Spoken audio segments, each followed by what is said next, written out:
they lead the first couple days of the new Republican Senate era with a gas tax hike. I mean, middle-class America, motorists, truck drivers finally are getting a break in life with slashing the, gas taxes are coming down, diesel taxes are coming down, diesel prices are coming down. Why go there? Why not talk about growth and opportunities and reforming government and tax reform and a whole variety of things that would have an optimistic view? It just didn't make any sense to me at all.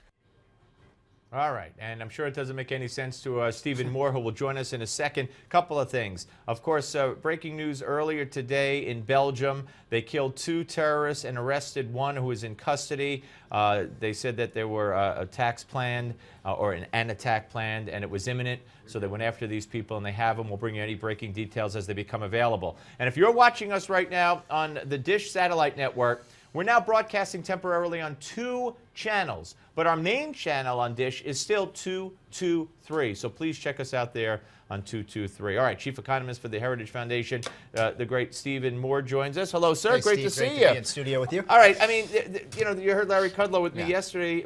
Why on earth would any Republican sign on to raising the gas tax at this point? Yeah, it reminds me of that famous line in the movie Dumb and Dumber. Every time I think you can't do anything dumber, you go out and do something like this. So I'm with Larry. I think the idea of both from a political and an economic standpoint, it makes no sense for the Republicans who just won this overwhelming election. If they go out, the first thing they do is say, by the way, we're going to raise the gas tax on middle-class Americans, there will be a revolt, and they'll never have control of Congress again. So it's bad politics economically. Look, this money, you don't keep feeding the beast. It's that simple. You put more money into the system, they're not going to use that money to fix the roads. They're going to use it for transit projects. They're going to use it for the $70 billion high-speed rail system in California that nobody's going to use. Bridges to nowhere. That's where that money Well, will that's go. another thing. This fund for the National Highway to rebuild the highways and whatever, it would be solvent if they would take special state and projects out. And just use the money for roads. Now, there was a great editorial in the Wall Street Journal today, Steve. I don't know if you saw it, basically saying get rid of the gas tax. Get rid of the federal, and I've been saying this for years. For a long time. Get rid of the federal gasoline tax, because people have to know the history of this. It was brought into being when Eisenhower was president, as you know, to build the interstate highway system. Well, newsflash for Washington. It's been built for 30 years. Why not let the states fund the local roads and get Washington out of it? Yeah. Well, it'll be very interesting to see. I know, in New Jersey, I'm afraid Christie's going to raise the state tax. Yeah, a lot of these state governors who are Republicans are talking about in Michigan. Because of Snyder just did infrastructure, and like you and say. by the way, it is so hypocritical. I got to say this. Go ahead. It is so hypocritical, President Obama, to say we need all these we need more taxes to fund all these infrastructure projects. At the same time, we got an infrastructure project you and I have talked about so many times will cost the taxpayers $0. It's called the Keystone Pipeline, and he doesn't want to do it, even though it's going to create 20,000 jobs. Of course not. So he's only for infrastructure if it costs taxpayers money. There you go. All right. Mitt Romney. Yeah. Pat Buchanan told me yesterday that if he doesn't run now, he runs the risk of looking foolish, Right. Do you think he's going to run? And can he get the message out? Because no matter what he said, true, he wasn't the greatest candidate, and he didn't fight back in the debates the way he should have. Yeah. But nonetheless, the media portrayed him as an elitist, out-of-touch, rich SOB who killed people through his policies and through his richness and his companies.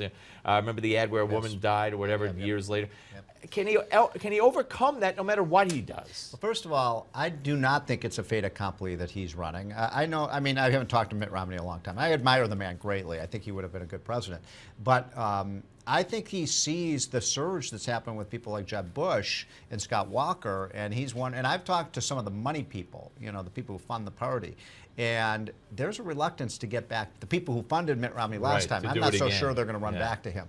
So I'm not sure that's going to happen. Second of all, I like Mitt Romney. I just think the voters have rejected him. They've rejected him. Let's move on. Let's move the Republican Party forward with some of these incredible governors that we have out there right now. Whether it's Scott Walker or Mike Pence or Rick Perry or Rand Paul.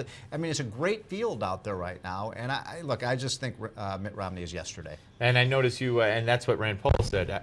Actually, also, and I noticed you left Christie out of that great governor list. I don't know Chris Christie very well. He's one of the few I don't actually know personally. I think he's got a lot of explaining to do, and I think that I'm not sure if he's gotten over that bridge, so to speak. Yeah. But the other thing I wanted to say though before we depart.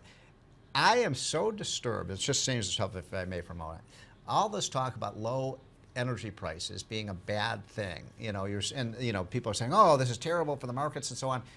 This is one of the biggest windfalls for the American consumer. It's $100 billion a year for consumers and producers. So let's keep these gas prices low. It's finally, we're getting a break. Yeah, and Republicans should just And that's why the gas price, the gas tax increase is so misguided. Bad idea. And we finally get a break and they want to tax it away. Oh, and of course, eventually gas prices will go up again, Exactly. and the tax will remain forever. Well put. Stephen Moore, ladies and gentlemen, and we'll be back with a royal commentator and former press secretary to Queen Elizabeth II, Dickie Arbiter. We'll talk about the scandal involving Prince Andrew and sex.